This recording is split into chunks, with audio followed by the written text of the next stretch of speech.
கிறிஸ்துவில் பிரியமானவர்களே, எங்கள் அன்பின் ஆண்டவரும் எங்கள் அன்பின் ஆண்டவரும் எங்கள் இரட்சகருமாயிருக்கிற எங்கள் இரட்சகருமாயிருக்கிற இயேசு கிறிஸ்துவின் இனிய நாமத்தினாலே இயேசு கிறிஸ்து இனிய நாமத்தினாலே எங்களுடைய வணக்கத்தை தெரிவித்துக் கொள்கிறோம். எங்களுடைய வணக்கத்தை தெரிவித்துக் கொள்கிறோம். நீங்கள் ஒருவேளை நினைக்கலாம், நீங்கள் ஒருவேளை நினைக்கலாம், இவர்களுக்கு வேறு வேலை இல்லையா, இவர்களுக்கு வேற வேலை இல்லையா, தெருவில் வந்து கத்திக் கொண்டிருக்கிறார்கள், இப்படி தெருவில் வந்து கத்திக் கொண்டிருக்கிறார்கள், இதனால் இவர்களுக்கு லாபம் என்ன என்று நீங்கள் நினைக்கலாம். இதனால் இவங்களுக்கு லாபம் என்ன என்று நினைக்கலாம். நாங்களும் ஒரு காலத்திலே இயேசு கிறிஸ்துவை பற்றி இயேசு கிறிஸ்துவை பற்றி அறிந்து கொள்ளாமல் புரிந்து கொள்ளாமல் அவருடைய அன்பை ருசி பார்க்காமல் அவருடைய அன்பை ருசி பார்க்காமல் வாழ்ந்து கொண்டிருந்தோம். வென்றதை தின்றுவிட்டு விதி வந்தால் விதி வந்தால் சாவென்று சொல்லி சாவை தேடி ஓடின நாட்களும் உண்டு. சாவை தேடி ஓடின நாட்களும் உண்டு. ஆனால் நாங்கள் தேடாத தெய்வம் எங்களை தேடி வந்தார். எங்கள் வாழ்க்கையை மாற்றினார். எங்கள் வாழ்க்கையை முழுவதும் மாற்றினார். எங்கள் கடன் பிரச்சனையிலிருந்து எங்களுக்கு விடுதலை கொடுத்தார். எங்களுக்கு விடுதலை கொடுத்தார். எங்கள் குடும்பத்திலே சமாதானத்தை கொடுத்தார். எங்கள் குடும்பத்தில் சமாதானம் கொடுத்தார். எங்கள் கையின் பிரயாசத்தை ஆசீர்வதித்தார். அந்த இயேசு கிறிஸ்து அற்புதங்களை செய்து வந்திருக்கிறார். இன்றைக்கும் அவர் அற்புதங்களை செய்து இருக்கிறார்.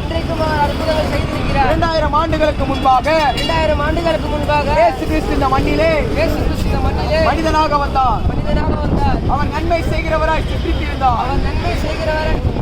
குருடருக்கு பார்வை கொடுத்தார். செவிடருக்கு செவி கேட்கும்படி செய்தார். உடவர் சப்பானிகளை எழுந்து நடக்க வைத்தார்.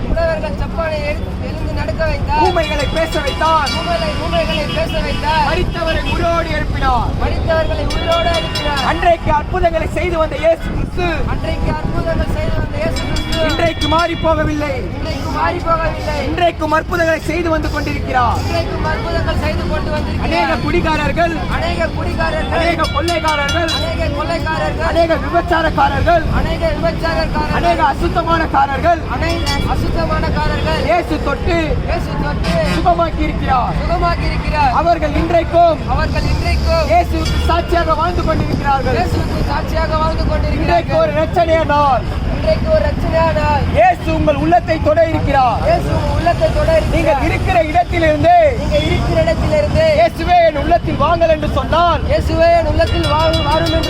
உங்கள் உள்ளத்தில் அவர் வருவார். உங்கள் கடன் பிரச்சனை அவர் தீர்ப்பார். உங்கள் தீராத வியாதிகளை அவர் தீர்ப்பார்.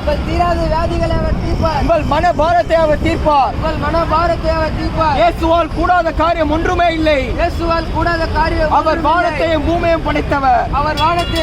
அவர் சமுத்திரத்தையும் படைத்தவர். வானத்துக்கு கீழே பூமிக்கு மேலே இயேசு என்ற நாமம் அல்லாமல் வேற ஒரு நாமமும் கட்டளையிடப்படவில்லை. இது கடைசி காலமாக இருக்கிறபடினாலே மனிதர்களை மனம் திரும்புங்கள். பரலோக ராஜ்யம் சமீபித்திருக்கிறது. நன்மை செய்கிறவர் நன்மை செய்யட்டும். தீமை செய்கிறவர் தீமை செய்யட்டும். ஏற்ற காலத்திலே அதன் பலனை அவன் அனுபவிப்பார். இயேசு கிறிஸ்து சீக்கிரமாக வரப்போகிறார். மனம் திரும்புங்கள். இயேசுவே மெய்யானவர். கர்த்தர் உங்களை நியாயம் தீர்ப்பார். அவர் நீதியாய் நியாயம் தீர்க்கிறவர். இயேசு வருகிறார்.